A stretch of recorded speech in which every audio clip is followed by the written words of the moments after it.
चालाक बीवी। श्याम और राधा रायगढ़ गांव में रहते हैं। वैसे तो उनके अपने घर में ही 2 वक्त का खाना पूरा नहीं पड़ता, लेकिन फिर भी श्याम हर रोज किसी न किसी नए मेहमान को दोपहर के खाने पर घर ले आता है। एक दिन राधा कहती है, ये क्या है जी, जब आपको पता है कि हमारे पास अपना पेट भरने तक का खाना पूरा नहीं होता, फिर क्यों रोज किसी न किसी नए मेहमान को घर लेकर आ जाते हो? ऐसे तो जिंदगी जीना मुश्किल हो जाएगा। मेहमानों को खिलाना पुण्य का काम होता है, इससे भगवान खुश होते हैं। तुम क्यों उसके बीच में आकर पाप की भागीदारी बन रही हो? दोबारा मेरे सामने ऐसी बात मत करना, समझी? इसी तरह राधा बहुत बार श्याम को समझाने की कोशिश करती है, पर वो हर बार एक ही बात बोलकर उसे चुप करा देता है। इन्हें समझाना तो बेकार है। मुझे ही कोई ऐसी तरकीब सोचनी होगी जिससे मेहमान अपने आप ही यहां आना बंद कर दे। राधा तरकीब सोचने में लग जाती है और इसी तरह कुछ दिन बीत जाते हैं। एक सुबह श्याम बिना कुछ बताए जल्दी घर से निकल जाता है और राधा अपने काम में लग जाती है।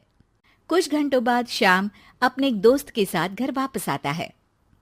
सुनो राधा, आज दोपहर के लिए 3 मेहमानों का खाना बनाकर रखना, और याद रखना उनकी खातिर में कोई कमी ना हो।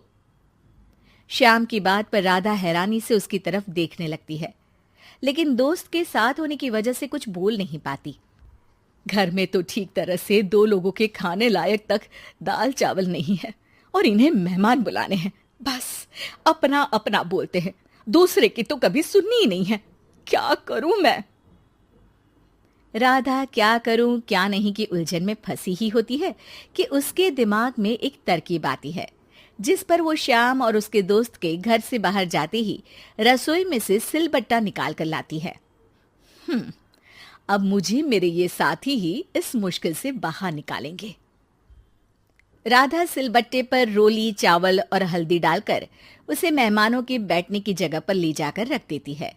कुछ ही देर में वो तीनों मेहमान भी घर पहुंच जाते हैं। आइए जी, पधारिए, हमें आपका ही इंतजार था। जी शुक्रिया। श्याम भाई कहाँ हैं? वो ना बस आते ही होंगे, तब तक आप बैठिए ना।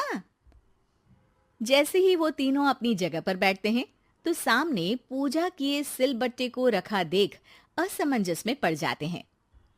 और बहन, ये सिलबट्टे की पूजा कर इसे यहाँ क्यों रखा है? क्या ये आपके यहाँ का कोई रिवाज है? अरे नहीं नहीं, वो तो मेरे पति की मन्नत है, इसलिए पूजा की है। हैं?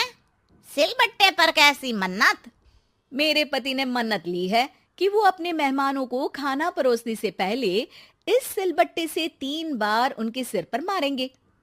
राधा की ये बात सुन तीनों मेहमानों के चेहरों की हवाइयां उड़ जाती है, जिसे देख राधा मन ही मन हंसती हुई उन्हें दिलासा देते हुए कहती है, अरे आप लोग फिक्र मत कीजिए, ज्यादा तेज नहीं मारेंगे, बस 3 बार जरा सी थपकी।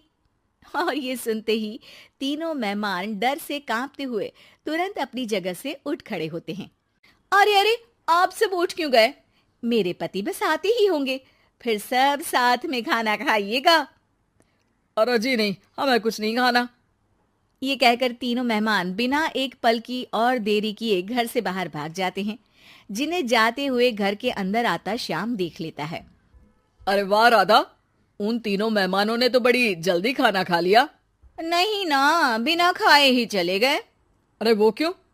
क्योंकि वो खाने से पहले मुझसे ये सिलबट्टा मांग रहे थे, तो मैंने बोल दिया कि मेरी माँ ने दिया है, मैं नहीं दे सकती। बस फिर वैसे ही चले गए। राधा की बात सुन श्याम गुस्से से लाल होकर उस पर चिल्लाने लगता है। तुम पागल हो क्या? मेहमान को नाराज कर दिया। मेहमान जो मांगे उन्हें वो देना हमारा फर्ज है। इतनी सी बात तुम्हें कब समझ में आएगी? मैं अभी उन्हें ये सिलबट्टा देकर वापस घर में ले आता हूं, तुम खाना तैयार रखना। अब श्याम सिलबट्टा उठाए घर से बाहर निकल जाता है और मेहमानों को ढूंढना शुरू कर देता है, जो उसे पास में ही एक पेड़ के नीचे बैठे दिखते हैं। श्याम उनके पास पहुंचने ही वाला होता है कि वो उसे सिलबट्टे के साथ आता देख दोबारा भागना शुरू कर देते हैं, जिस पर श्याम भी उनके पीछे भागने लगता है। अरे रुको, मैं आप लोगों को ये देना चाहता हूं। अरे आप लोग रुको तो सही। अरे भाई, ये तो हाथ धोकर पीछे पड़ गया है। अरे जुबान कम और पैर तेज चलाओ। वो तीनों पिटाई के डर से और ज्यादा तेज भागने लगते हैं।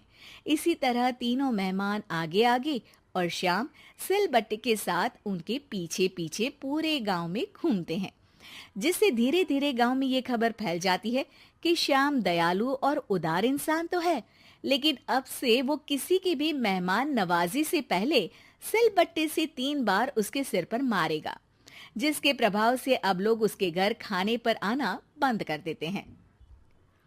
मैं तो उन्हें सिलबट्टा देने जा रहा था और लोगों को लगा कि मैं मार रहा हूं।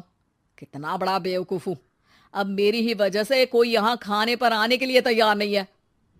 इस तरह राधा अपनी होशियारी और सिलबट्टे की मदद से श्याम के मेहमानों वाली आदत से छुटकारा भी पा लेती है और घर की शांति भी भंग नहीं होती।